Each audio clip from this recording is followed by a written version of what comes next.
Hi guys, my name is CameronDHay to be specific, exactly like the name of the channel states. You may know me from the Mighty Blues. I run an Everton fan channel called the Mighty Blues and have done now for almost the last year. It's coming up to its year anniversary. I wanted to sit down, I wanted to create a little bit of a personal channel. I've been humming and hawing about doing this for a while now. I think, the Mighty Blues is my baby really. It's a channel that I love to sit down, I love to talk about Everton Football Club, and Everton Football Club, like I've said before, is one of my biggest passions. However, I do have other passions as well: film, TV, gaming, other things like that, other things that are just in the news as well that I have opinions on. And I thought, you know what, I would really like to start a personal channel where I can sit down and I can talk about these things, because I don't want to bring gaming, I don't want to bring films into the Mighty Blues, because that's a strictly Everton fan channel. People come over and people watch me for talking about Everton news, Everton transfers, Everton games and stuff like that. So I thought, you know what, I want to create a personal channel where people have got the option to come over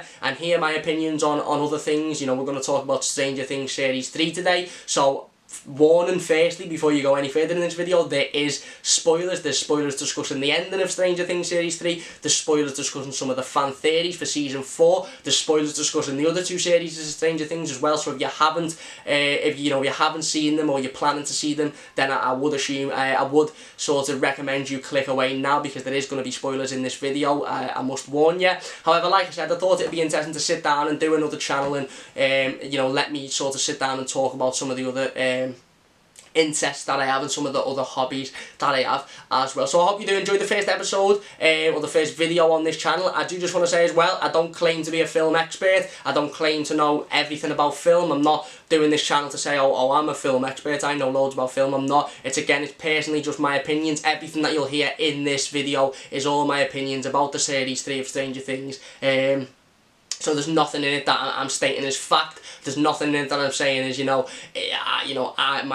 my opinion's more important than anybody else's. It's just, like I said, it's just my opinion, and I really, really want to sit down and discuss it, because I want to hear what everybody else has to say about the series as well, and whether you all liked it as much as I did. So a massive, massive thank you for watching in advance. If you have enjoyed, please do leave a like rating on the video, and if you're new, please hit the subscribe button as well. I hope you do enjoy the video, and yeah, enjoy. So, Series 3 of Stranger Things. Like I mentioned in the intro there, we're here to give my thoughts, my opinions. I'm going to talk about some theories as well about Series 4. I've been reading some theories today, some really, really interesting ones as well, and I wanted to sit down and I wanted to talk about them. I thought, what better way to introduce everyone to a new channel that's a little bit more about me, talking about, other topics and other interests of mine, other than obviously just Everton Football Club. And I thought, why not talk about Stranger Things Series 3. So I do just want to say, before we go any further in this video, there will be spoilers, so be aware. I'm going to be talking about the entirety of Season 3, and I'm also going to be talking about the ending more specifically as well. So just wanted to let you know there will be spoilers. So if you haven't seen Series 3, I highly suggest you don't watch this video yet. And if you haven't seen any of the Stranger Things and you plan to, again, don't watch it, because there's some big, big things that happened at the end of Series 3. So let's just jump straight into it. Given my initial opinions, listen, I finished the series on Tuesday night. I spent the whole of Sunday, Monday and Tuesday watching it, of course. 8 episodes, pretty much an hour per episode, other than the last one, which is always a little bit longer. It's about an hour and 20 minutes. And I finished it on Tuesday night, and you know what? I tweeted this out on my Twitter account, and I said I don't usually get emotional at TV series, as I don't usually get emotional at films, but this one really did crack me up. The ending of it, of course, like I said, with Chief Hopper, obviously dying in the explosion when they're trying to shut the gate. Whether he does die or not, I suppose that's another theory that's up the wall at the minute. But personally, I would bet against, bet by saying the fact that he did die, because of the, the level of the explosion, and obviously you're seeing all the Russians sort of disintegrate around him as well. Then you had Elle and Will and Joyce moving away, and obviously the whole emotion behind that one. And well, Elle's reading Hopper's letter out to her, obviously when he planned to sit down and have the conversation about her and Mike. It just cracked me up. It really, really did. I thought, this is, when you've invested so much time, when you've invested so much energy into these characters, and something like that happens, it does crack you up. I'm not one for TV series really, because I don't really get into them enough, but this one really did crack me up. So obviously, like I said, for me, Series 3 was the best series out of the entire the entire programme. I think, you know, obviously series 1 for me was a little bit slow. It was introducing us to the characters. Obviously it was, you know, fully based around Elle and her powers and where she comes from and stuff like that, and her background story, which is fair enough, and I understand that. Series 2 for me was a little bit better than that one. It was more action, it was more storyline based, and then series 3 was just absolutely fantastic for me. Obviously, as we've seen in series 3, there was sort of 3 different storylines. We had obviously Dustin and Steve and Robin on one storyline trying to find out what the Russians were doing underneath the mall. We had Hopper and Joyce trying to again find out what the Russians were doing, trying to again find out what part the mayor had in this whole the situation surrounding him selling a load of property to the Russians. And then of course you had the rest of the group, Elle, Mike, Lucas, etc., who obviously were trying to fight the Mind Freya as well. You had Will, who was getting the little sensors in his neck to say that it's around. You had Billy, who played a massive part in this series as well. And I really like the idea of splitting them up and making them sort of 3 different storylines, if you like, because it broke the episodes up a little bit and it got you excited about, you know, what do they do next and what do they do next. And, you know, it wasn't just one long episode where you're watching Hopper and Joyce and then, you know, they walk into a room with Elle and Mike and then they walk into a room with Steve. It was split up into different storylines, and I think it was quite a bold move by the Duffer Brothers because, you know, considering Dustin played the majority of this series not with the other kids, he was only really introduced to the other group obviously in the first episode and then in the last episode, so there was a period of like 6 or 7 episodes where he wasn't with them. But his storyline with Steve and Robin for me was absolutely fantastic. The way them 3 sort of combined on camera, the way the characters combined, it was unbelievable. And again, it made you sort of forget about the fact that he wasn't with the others, he wasn't with Elle, he wasn't with Mike. And like I said, it split up the series, it split up the episodes for me, and it done it well because it made it more entertaining and it made it more user friendly, if you like, because you wanted to see what each character was doing next, but of course you were at one point always watching a different segment of the show. And again, like I said, it made each episode a little bit more exciting in my opinion. Of course, like you said, the 3 storylines, you had Robin and Dustin and Steve, which for me was probably the most exciting. I think obviously the Joyce and Hopper one was a little bit more in depth, and obviously the one with with Mike and Eleven and Lucas and Will was typical Stranger Things fighting off the Mind Freya. But the Dustin and Steve and Robin one was something a little bit different. I thought it was a little bit more detective-y. It was really funny, it was really entertaining, and for me it was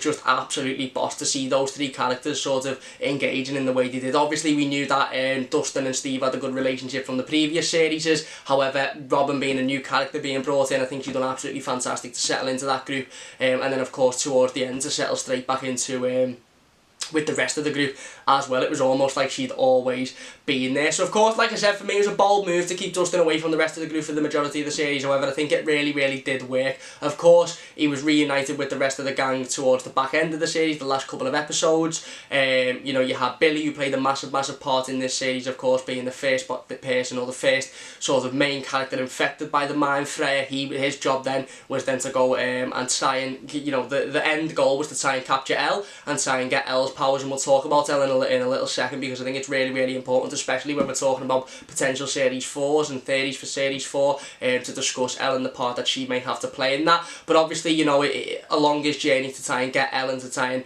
get her powers away from her, he was capturing other people. You had Mrs. Driscoll, who was caught in it. You had Tom and the other guy, I can't remember his name now, who worked for the news company as well. And it was really entertaining to see, because it was something different, and it was other characters that you weren't necessarily focused on in previous series just getting involved a lot more, like Billy, who didn't really have a massive part in series 2 when he was introduced obviously with Max, but in this part he had an absolutely sort of, you know, a massive part. And I was reading a couple of theories today, a couple of fan theories and stuff, and you know, somebody said in that scene where Billy is in the sort of the maintenance room and by the swimming pool with Mike's mum, and he decides to, you know, he has a vision of the Mind Freya telling him to turn around and hit her on the head and infect her, but he doesn't, he just storms past her. You know, it's interesting to see that, because you really do wonder what would have happened if he would have turned around and, you know, infected her, because then that would have been an easy route for the Mind Freya to get into Mike's mum, easy route for him to get into Mike, and then obviously Elle, which was the main sort of aim throughout the entire series. So it was really interesting to see Billy not only fight against the Mind Freya at the end of the series in the last episode, episode where obviously he saved Elle and he saved the kids because Elle, you know, reminded him of his past and sort of brought him back to reality. But it was also interesting to see him do that earlier on in the series as well, when it was just a little scene. Of course, it wasn't nothing too sort of serious. You have to pay attention to it, but it's interesting obviously when you read the whole story back and you look at the whole story and you look at it after you've watched the whole series. It's obviously really, really interesting to see how important it was that he rejected the mind frayers, obviously want to infect Mike's mum as well. And then of course, listen, like I said, the whole entire series was building up to one main point, as most series is doing, as the rest of the Stranger Things series have done as well. It was building up to one massive fight against the mind frayer. I think the most important thing, and not the most important thing, it's my opinion of course, but the most interesting thing in my opinion is obviously that there was a couple of storylines in this series. It wasn't just everybody against the mind frayer, it wasn't just everybody against the Upside Down. It was of course, you had Dustin, you had Steve, you had Robin, who were trying to fight against the Russians and find out what the Russians were doing. You had Joyce and Hopper, who were doing the same, and then you had Mike and Lucas and Eleven, etc., who were fighting against the mind frayer himself. And of course the stories both interlinked, and they were all sort of heading towards the one ending really. The Russians were trying to open the gate to try and obviously bring the mind frayer into, I don't know, for some mad experiment that they wanted to do on Hawkins.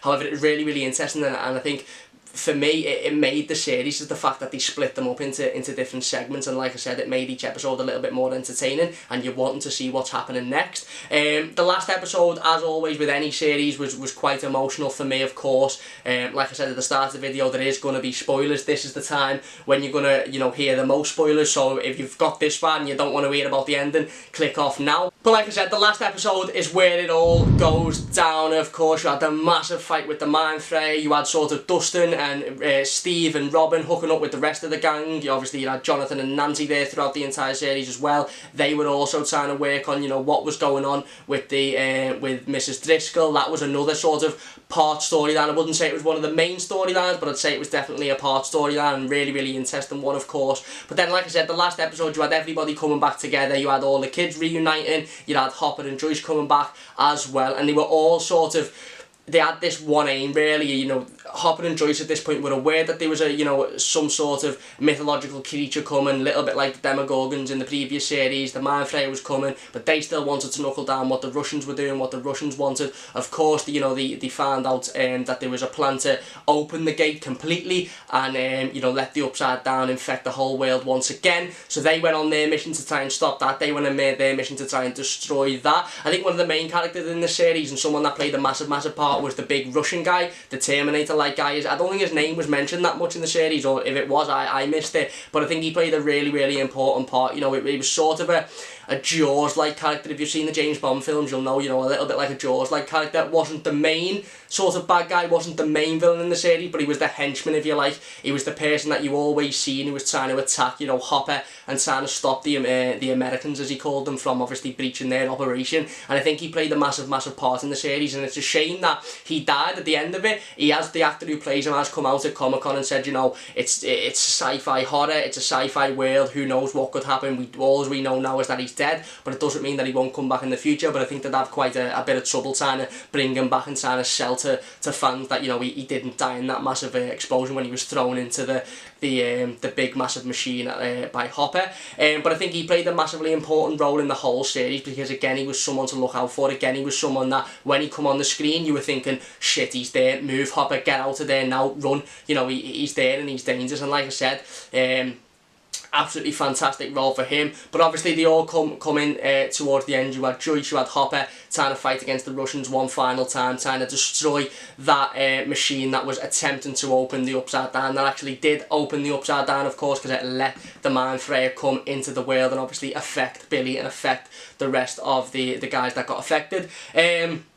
And then of course you had the kids that were fighting against the mind frayer, who was a little bit busy with, you know, trying to fight Billy and Will and Mike, etc. You know, obviously we seen in the last scene the Billy, Will, Mike, Lucas were throwing fireworks at it. It was obviously being disturbed by that. Billy was then getting hurt by it, of course, because it was controlling his mind. He effectively was the mind frayer in human form, and anybody else that was affected by it again was getting hurt and hurt. I think one of the key scenes in the last couple of episodes, and a scene that leads me on to a series 4, more theory is when Elle actually gets bit by the mind flayer, or when she gets sort of attacked by it in Hopper's cabin, and obviously it engrosses into her leg.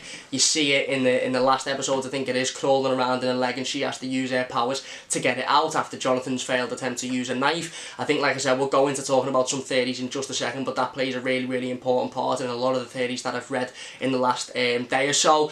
But like I said, yeah, obviously the ending ends with, you know, Hopper unfortunately, well, so what do we believe is to die. Obviously the whole machine blows up, Hopper is caught behind it. You don't actually see him dying, but you see the, you know, the Russians in the hazmat suits who are running around, and they just absolutely disintegrate, and it leads you to think, well, if, you know, people that are in suits that are designed to deal with this sort of situation are just disintegrating and dying, then Hopper's got absolutely no chance, of course. So you're left to assume that he passes away, of course. It ends up that Joyce obviously destroys the massive machine internally. Doing that, she destroys Hopper as well, but then of course the mind flayer loses all its ability. He dies you know, shortly after killing Billy. So there's a little bit of an emotional scene there with Max, of course, and then obviously you see in the end sort of part of it where Joyce and Will and Jonathan are moving out. They're moving away from Hawkins. Obviously the emotions there with Mike being a little bit emotional because Elle's leaving with Joyce. Obviously Joyce has sort of adopted Elle after Hopper passing away, which was nice to see, but again I think that was the sort of scene that really did crunch Stranger Things fans, and especially me, you know, seeing Elle reading out the letter that Hopper had written her, obviously seeing Mike hugging Elle and being in tears, Nancy and Jonathan being in tears, Will as well, let's not forget who's his best mates with Mike and Lucas and Dustin and stuff, he's leaving as well. So obviously it was a really, really emotional last episode, and it leaves you on a little bit of a, will there be another series or will there not be another series? So I've done a little bit of digging today, I've done a little bit of reading, because, you know, obviously I absolutely loved series 3, I thought it was fantastic, I loved the rest of the other 2 series as well. So I've done a little bit of digging, and obviously it's not being confirmed that there will be a series 4 yet. They've not come out and said it. They have said that obviously what we know so far is that there was a 20-month gap between series 2 and series 3, so it's likely to be a similar gap between 3 and 4. There was one journalist who was reporting that filming may start in October. However, like we said, it hasn't even been confirmed that there'll be another series yet. The actor that plays Lucas has come out and said maybe they'll just leave it at that, maybe they want to leave you hanging, but I doubt that. Apparently a source close to the Duffer Brothers said that they believed that when they first started filming series 1, episode 1, they believed that it'd be a 4-part series. When they said that to Netflix after the first 2 series, apparently employees and people at Netflix burst out crying because they wanted it to go on longer. They then said that they could potentially see it go into a 5th series, however they doubt it'll go any further than that. So that's obviously really, really interesting to hear as well. If there is a 4th series, of course, it'll be really, really interesting to see what happens in that. What we know so far is that, you know, obviously Will, Jonathan, Joyce and Eleven have all moved out. We know that Eleven's lost their powers. You know, we've seen in the last 20 minutes of the last episode she couldn't use her powers for anything after having that sort of little bit of the mind flayer removed from her. Really, really interesting point to think about as well. And we know that obviously as it stands, Hopper passed away, Hopper died, he blew up in that explosion as well. So it'll be interesting to see where the storyline goes, if there is in fact another series. Now I want to move into talking about some theories about series 4 now, if there is one, because there's some really, really interesting theories. So I suppose the first one is that Hopper isn't dead. So if you watch the entirety of season 3 and you watch the entirety of the last episode, you will have seen there was a post-credit scene. Now a lot of films, a lot of TV series put post-credit scenes in, and it's obviously the idea is that people will turn off as soon as they see the first credit come on, and they'll actually miss this, and it's only the keenest of fans that'll stay back and they'll actually catch this scene. And it ends up being quite important for a couple of reasons in the post-credit scene of series 3 of Stranger Things. The reason for that obviously is, you know, we see the camera zoom into a Russian prison. We see a Russian guard, 2 Russian guards or 3 Russian guards walking down a hall. We see one Russian guard go to a cell and the other say, no, not the American, let's go to the other one, or the other one. Now I think this is really, really important to think about, because a lot of people that seen this automatically assumed, is it Hopper? Is Hopper dead? Maybe it's Hopper. I think whilst looking at it and thinking, well, you know, it's very, very unlikely that Hopper survived that blast, and if he did survive it, I think they'd have to massively sell what happened to him to Stranger Things fans. I don't think they'd be able to just say, oh no, he was actually dragged away before it and he was locked away in a Russian prison, because I think people would say, well, you know, that's a little bit shit, they'd want more of a storyline behind it. But of course, that is really, really interesting. Who is that American that they're referencing? Is it Chief Hopper? Is it somebody else? Is it a random new character that they're looking to introduce in Series 4? I think one thing to point out is the big tall Russian guy that we mentioned earlier on, the Terminator style character, constantly called Hopper and Joyce the Americans throughout the entirety of the season. Every time he was speaking to his fellow Russians, every time he was discussing them, he'd say, the Americans, it's the Americans again, the Americans. And then of course you see one of the other Russian guards saying, no, not the Americans. So that's definitely something to think about. One of the big theories going into the next season of Stranger Things is Hopper still alive? You know, is he locked up in a Russian prison? Did he get caught? Has he been captured? There was an Instagram post by Millie Bobby Brown, who of course plays Eleven, yesterday I think it was, or a couple of days ago, and she was having dinner with Hopper, and it was entitled Father and Daughter Time or something like that, Dad and Daughter Time. And he had a big, really long beard. Some fans thought that that might be because he's been locked away in a Russian prison and he's growing out the beard, ready for filming for Series 4. I'm not relying on that, to be honest with you. He's in a lot of Hollywood films, David Harbour. He's a fantastic actor, and he can grow a belt of beard as well. So I just think that he's probably just grown a boss beard, as you would if you could grow one like that. But obviously it's really, really interesting. It's definitely something to think about. So yeah, straight after that, like we said, they go past whoever this American is, whether it's Hopper, whether it's somebody else, we don't know, and I'm sure we will know at some point in the future. And they take some random Russian prisoner that we've never seen before. They drag him down the stairs, and you're sitting there and you're thinking, what's going to happen here? It's a post-credit scene, so obviously something significant happens. Obviously it's something worth looking out for. Obviously it's something worth watching. What happens here? They drag him down the stairs and they bring him into this room, and all you can see is a pool of blood on the floor and a locked gate, and obviously they lock him in there. He's screaming. He very clearly knows what's in the room. We don't know. We're waiting to see what it is. A little hatch opens, and all of a sudden you're thinking, is it some sort of animal? Is it somebody that's been infected? What is it? And a Demogorgon walks out, and all of a sudden you're sitting there thinking, right, this is the shout now as to that there's going to be another season.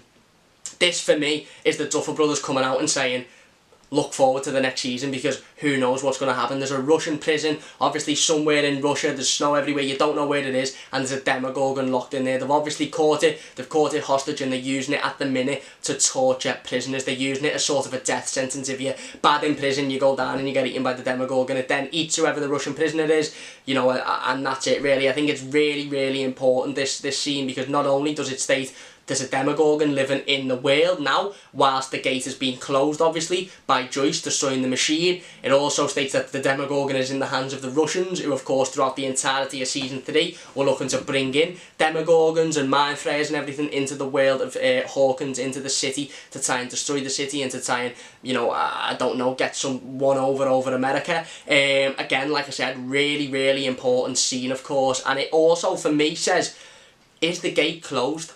Is the gate closed?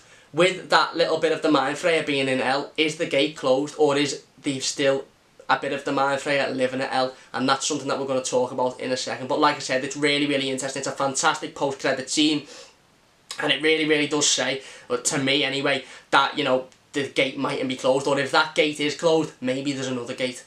Who knows? But there's a Demogorgon living in a Russian prison. That's what we know so far, and that for me is a nice sort of message from the Duffer Brothers to say that they, you know, there's probably going to be another season, although it's not being confirmed. You know, it's setting up for another season. Again, this mythical creature that's got the capability of destroying the world, that we've already seen the gang destroy twice, is now living in the hands of the Russians. Like I said, another big theory that I've read today regarding Season 4 is regarding Elle. And I read a couple of them today. It wasn't just one person saying it. There was a couple of people stating that they believe Elle may be the villain in Season 4, and there's reason behind this. Obviously we see at the end of Season 3 she moves away with Joyce, she moves away with the buyers, but what we also see is she loses her ability to use her powers. Now if we just delve into this a little bit and we have a little think about it, her powers are used by her mind controls her powers. Obviously she's got superhuman like powers.